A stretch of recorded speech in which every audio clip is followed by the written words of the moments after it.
One of the Albanese Labor Government's election commitments was, of course, to implement the recommendations of the Australian Human Rights Commission's 2020 Respect at Work report and to introduce a positive duty on employers to prevent sexual harassment as a priority. Now, the bill implements all remaining legislative recommendations from the Respect at Work report. The exception from this bill is recommendation 28, which Minister Burke is progressing separately. This piece of legislation is the result of decades of advocacy by women's organisations which began calling for laws to combat gender-based discrimination in the 70s. Almost 40 years ago, in 1984, this Parliament legislated the Sex Discrimination Act, which prohibited sexual harassment at work. However, as Australia's Sex Discrimination Commissioner Kate Jenkins noted in her Respect at Work report, and I quote, "The rate of change has been disappointingly slow. Australia now lags behind other countries in preventing and responding to sexual harassment." End quote. A 2018 survey by the Commission found that 1 in 3 people had experienced sexual harassment at work, 2 in 5 women, 39%, and 1 in 4 men, 26%, were subjected to this reprehensible act. Aboriginal and Torres Strait Islander people were even more likely to be sexually harassed at work. The Jenkins report recommended a new model to fix our broken regulatory system that was clearly not fit for purpose and not protecting people. The report's 55 recommendations included calls for a national survey every 4 years, developing a national evidence base on sexual harassment, recognising it as a form of gender-based violence, school-based training on respectful relationships, establishing a workplace sexual harassment council, legislating an objective of substantive equality between women and men, rather than equality of opportunity, creating a positive duty on employers to eliminate sex discrimination, giving the Commission a broad inquiry function and enforcement powers to examine witnesses, requiring ASX Limited companies to report on cases, and funding and re-establishing working women's centres. Now, Labor committed to fully implementing all recommendations of the Respect at Work report at the last election. I personally was very committed to lobbying for and ensuring funding for the NT Working Women's Centre, and I have for years. I've seen firsthand the positive impact that they have. And the Northern Territory represents a unique and often complex environment for working women that can leave them more vulnerable to harassment. The NT Working Women's Centre reports that 30% of their clients come from culturally and linguistically diverse communities, 16% identified as living with a disability, 11% were Aboriginal and Torres Strait Islander First Nations women, 56% were from regional, rural or remote communities. The Centre is the only service provider in the NT that provides holistic support to women experiencing issues in the workplace. And I thank them and congratulate them for their ongoing work representing and assisting Territory women. And while sexual harassment in the workplace is a very serious issue, the NT Working Women's Centre also provides services to women experiencing other workplace issues such as discrimination, bullying and harassment, and the impacts of domestic and family violence.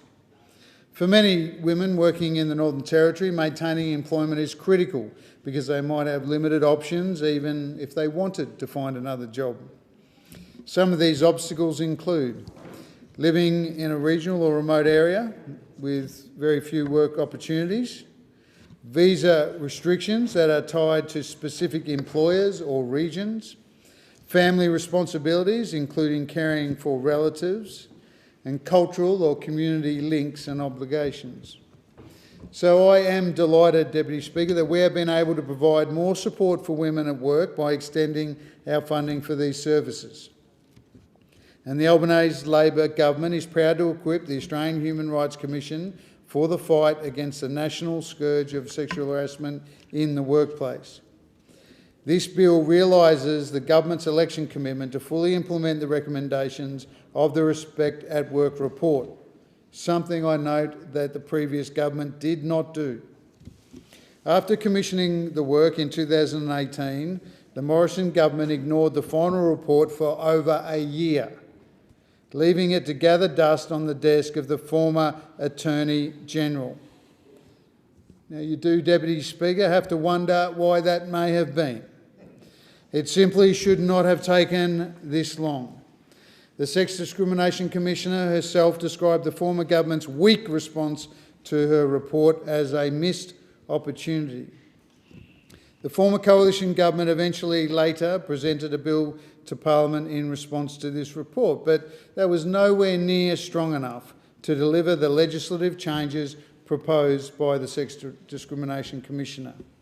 In its roadmap for respect, the current opposition was unclear on whether it even supported the positive duty recommendation in the report, which would make it a duty for employers to monitor and prevent sexual harassment at work. But in this bill, the Albanese Labor Government is proposing reforms that are critical for ensuring safer, respectful and more equitable workplaces for all Australians. This Sex Discrimination and Fair Work Respected Work Amendment Bill 2022 updates a suite of legislation: the Sex Discrimination Act 1984, Australian Human Rights Commission Act 1986, Workplace Gender Equality Act 2012, Disability Discrimination Act 1992, Racial Discrimination Act 1975 and Age Discrimination Act 2004. Following Recommendation 17, the bill introduces in the Sex Discrimination Act a positive duty on employers to eliminate sex discrimination, sexual and sex-based harassment, hostile work environments and victimisation. So employers will be responsible for protecting workers from, deterring against and reporting on these odious acts.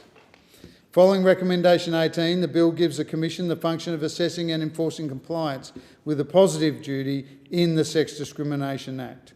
So this legislation, in other words, equips the Commission with the powers it needs to hold accountable anyone who sexually harasses a colleague and anyone who covers up for them. Following Recommendation 16A, the bill replaces a clause stating that an object of the Act was to achieve, quote, equality of opportunity between men and women with an object to, quote, achieve substantive equality between men and women.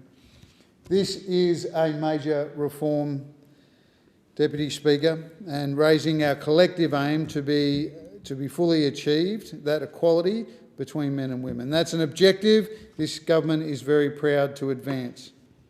And following Recommendation 16B, the bill ensures that the provisions relating to sex-based harassment in the Sex Discrimination Act extend to conduct of a demeaning nature, not just conduct of a, quote, seriously, end quote, demeaning nature. That will lower the threshold for reporting harassment so that all levels of toxic work cultures can be exposed to the light of day and sanitised. Now, these are not small reforms or merely tinkering with legislation.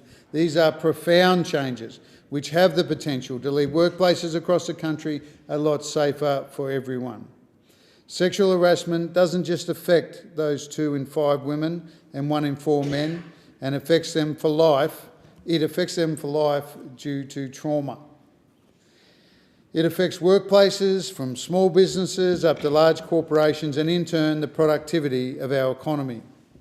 But most of all, it tarnishes our self-respect as a nation and shakes our belief that all Australians can walk this land and work in workplaces safely. Freedom from harm shouldn't be a dream, Deputy Speaker. Respect at work is a right, not a privilege for only some of us. And again, in finishing, I want to thank all of those working in this space to get us safer workplaces, because everyone deserves to feel safe at work.